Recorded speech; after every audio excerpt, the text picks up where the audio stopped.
cirandinha, vamos todos cirandar. Vamos dar a meia volta, volta e meia, vamos dar do ré, mi, fá. Bia, vem cá, Didi. Vem cá.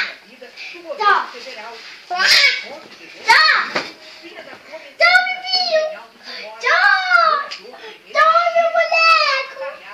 Tó, bebinho. Tó, meu boneco.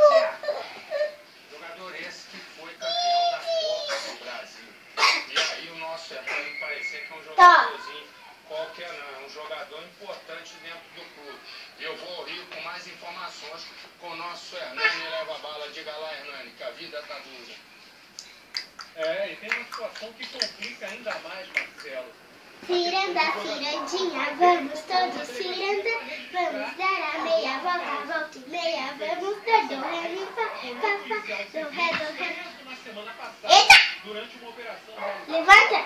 a Nenão? delegação ao crime organizado Nenão? da milícia. Por isso, agora os jogadores querem saber a relação do jogador de futebol com esse grupo paramilitar. Essa ocorrência falsa foi registrada por uma pessoa que está presa. O policial civil está preso. Legal, por exatamente isso. O Hernani estava comentando.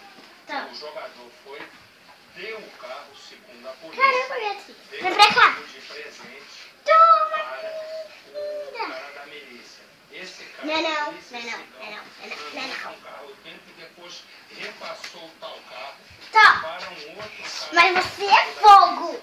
Ele e o pai foram à delegacia, o pai deu queixa de roubo.